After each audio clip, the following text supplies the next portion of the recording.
Bueno, retomando donde estábamos, la potencia disipada es una constante por la tensión de alimentación al cuadrado por la frecuencia de operación. ¿Por qué por la frecuencia de operación? Porque el consumo en un circuito integrado está localizado básicamente en la transición, ya sea el flanco ascendente o descendente de una señal. Es la energía que necesitamos para cargar y descargar una capacidad parásita multiplicado por los millones de transistores que tiene un integrado en los que genera el consumo. O sea, en estática prácticamente no consumo. Pensemos que hoy en día todavía el paradigma de resolución de un procesador son los transistores y la cantidad de transistores en un chip crece también exponencialmente y notemos que, por ejemplo, acá tenemos en miles de millones de transistores dentro de un chip. Si tuviéramos 1 millón de transistores nada más y cada uno consume 1 microampere, tendríamos un consumo de 1 ampere sobre el chip, lo cual sería prácticamente inviable para un chip. Entonces, lo que se ha logrado en reducción de consumo es notable, ¿no? Ya un poquito más adelante vamos a ver los dos paradigmas, cómo resolver un programa con dos filosofías CIS y RISC. El procesador realiza 3 tareas fundamentales. Busca, decodifica y ejecuta instrucciones. Primero, esos millones de transistores, ¿cómo están organizados? Bueno, están organizados con la única forma que tiene un sistema digital de definir un instante de tiempo, que es un flanco. O sea, la transición, sea de 1 a 0 o de 0 a 1, es la única forma en un sistema digital de definir un instante de tiempo exacto. Porque si no, imagínense cómo organizamos las acciones de millones de transistores dentro de un chip para que ejecuten una función ordenada, ¿no? Entonces, primer concepto importante es una máquina sincrónica, donde hay un reloj principal que marca flancos, transiciones, en los cuales se ejecutan las acciones. Y todas las acciones están controladas por ese reloj, ¿no? O clock, como se lo conoce. ¿Y qué es un programa? Relacionado con instrucciones. Un programa es una secuencia ordenada de instrucciones que resuelve un algoritmo determinado. El procesador no entiende de programa, pero sí entiende de instrucciones. O sea, es conceptualmente muy simple. De las instrucciones que hace, las busca, las decodifica, es decir, las analiza y las ejecuta. Nada más. Volviendo, ¿cómo es un programa? Con las dos filosofías CIS y RISC, notamos lo siguiente. ¿Cuál es la filosofía CISC? El objetivo primario es completar el programa o la tarea con la menor cantidad de líneas de código. Esto era importante en los primeros tiempos de la electrónica digital, ya que la memoria era muy cara. Entonces, realizamos instrucciones más complejas para que esas pocas instrucciones resuelvan mi programa. En cambio, RISC es un paradigma como opuesto. Implementa eficientemente algunas pocas instrucciones importantes. Vamos a ver ahora un poco más. Tiene una complejidad basada en hardware, es decir, esas instrucciones más complejas requieren más hardware para que se puedan ejecutar. RISC tiene una complejidad basada en software, ya que instrucciones complejas las voy a realizar como secuencia de instrucciones más simples. En general incorpora relojes múltiples para funcionar las distintas partes del chip a distintas velocidades. RISC incorpora un reloj único. Tiene instrucciones memoria a memoria. O sea, en CISC es muy común que yo cargue el contenido de una memoria con el contenido de otra memoria sin pasar por la CPU. En cambio, RISC siempre carga algún registro de la CPU con ese contenido y después lo almacena en otra posición de memoria. Es dificultad para aplicar segmentación, lo que se llama pipelining. ¿Qué significa segmentación? Significa que yo puedo ir anticipando, ya que el procesador busca, decodifica y ejecuta. Mientras estoy ejecutando, yo puedo ir buscando la próxima, siempre y cuando sepa dónde está.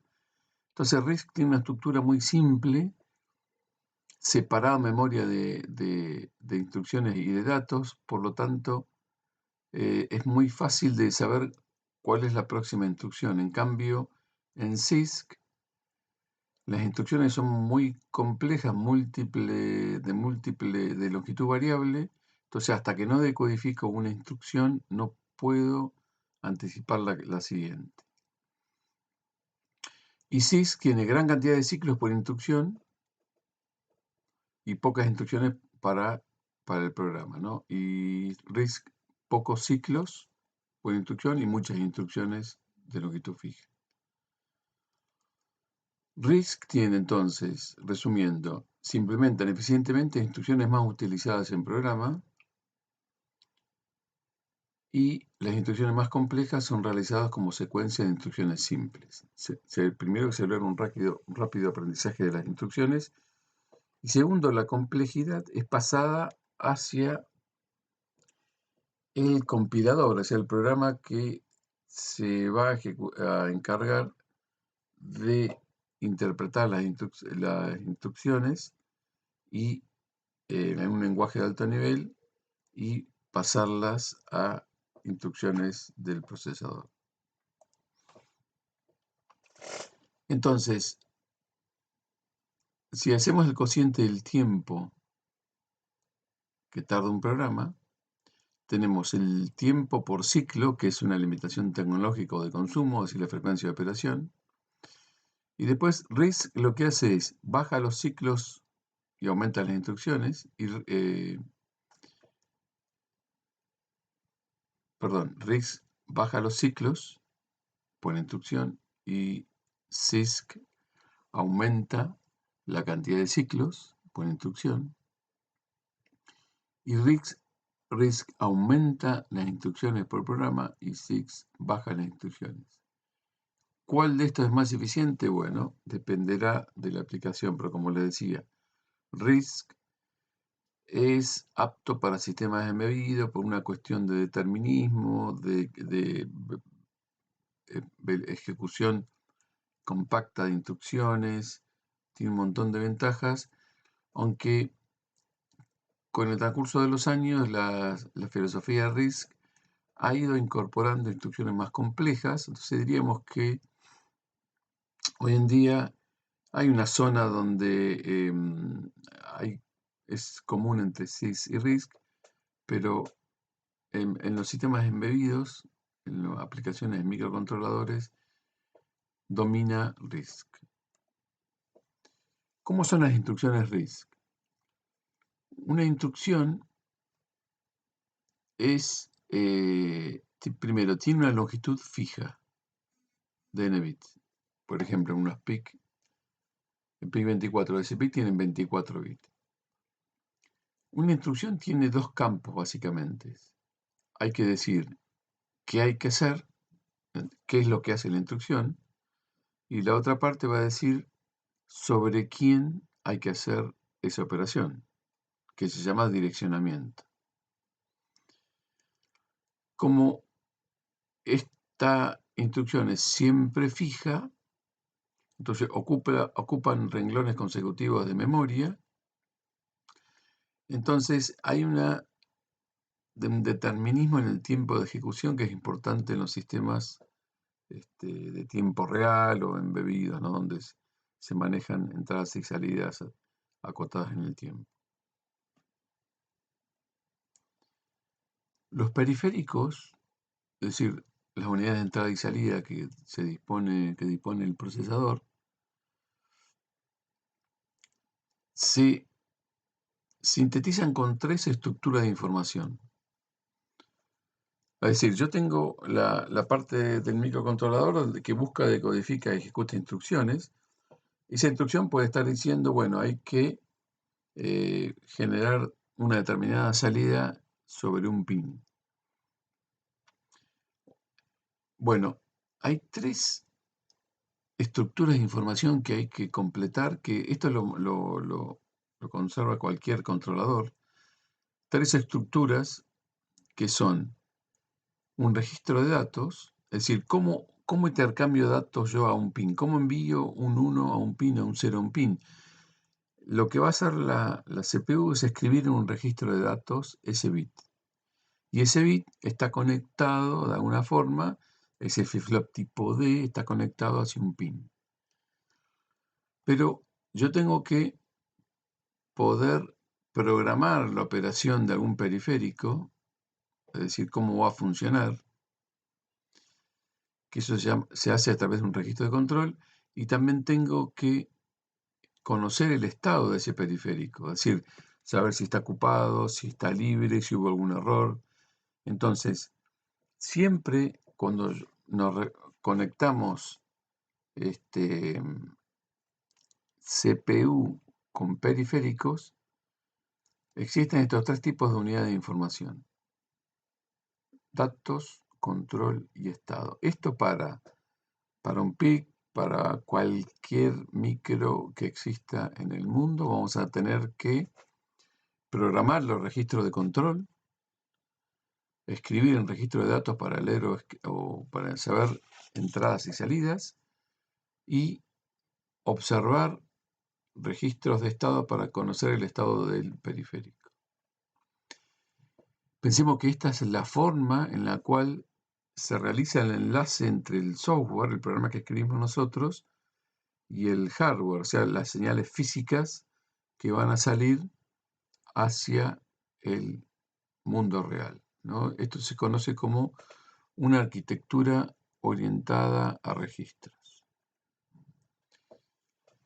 ¿Cómo es el esquema interno de un microcontrolador? Bueno, por un lado tenemos los pines, ¿no es cierto? Recordemos que el microcontrolador ya sale en las aplicaciones directamente los pines que manejan entradas y salidas. Por ejemplo, este es un micro de la gama media de Microchip que tiene de arquitectura RISC, un bus de datos de 8 bits y un bus de instrucciones de 14 bits. O sea, en esos 14 bits tenemos que decirle, ahí van a ir codificadas las instrucciones y hay que saber qué se va a hacer y sobre quién se va a hacer eso. Entonces encontramos, fíjense que la memoria flash o la memoria de programa tiene un ancho de 14 bits, mientras que el ancho del bus de datos es de 8. Y el ancho del bus de datos está compartido, en este caso, con la memoria RAM, para guardar información eh, que es volátil, que se va a destruir cuando saquemos la alimentación de lectura y escritura. Y también es compartida por los periféricos. En este caso tenemos timers, comparadores, bueno, entradas seriales, otro tipo de memoria que veremos, pero estos periféricos que se manejan, como decíamos, con esa estructura de datos, control y estado, y también están conectados con el mundo real. Tenemos una unidad aritmética lógica que resuelve casualmente todas las operaciones aritméticas y lógicas, es decir, sumar, restar, multiplicar, AND, OR, XOR, negar, todo ese tipo de operaciones. Unos registros para direccionamiento indirecto, un registro de una zona de pila para guardar, ahora vamos a ver, y un contador de programa que es el registro que apunta a la próxima instrucción a ejecutar. ¿Está bien? O sea, pensemos que el micro busca, decodifica, ejecuta instrucciones y la va a buscar ¿dónde? En la dirección apuntada por un contador del programa. Que cuando arranca el micro en estado reset, obtendrá un valor determinado. Arranca en 0, por ejemplo. Entonces, se hace una lectura de la memoria flash, esos 14 bits van a un registro de instrucción, ese registro de instrucción se decodifica, fíjense, esta es la búsqueda, se decodifica y esta unidad es la que, mediante operaciones de flancos ascendentes y descendentes, ordena a las distintas partes todas las acciones para ejecutar esa instrucción determinada. ¿Está bien? Eso es básicamente lo que hace el procesador. Luego, este contador del programa se incrementa en 1, se busca la próxima instrucción, siempre y cuando no sea una instrucción que dice si ocurrió tal evento, entonces alterar la ejecución del programa a otra instrucción, que es la posibilidad de bifurcar, que es lo que le da inteligencia a estos sistemas. Es decir, no siempre el procesador ejecuta una secuencia ordenada de instrucciones, sino que en base a eventos o resultados decide de ejecutar una instrucción u otra instrucción. Y eso es esa capacidad de decisión basada en resultados es la que le da la posibilidad de resolución de algoritmos. Seguimos en la parte 3.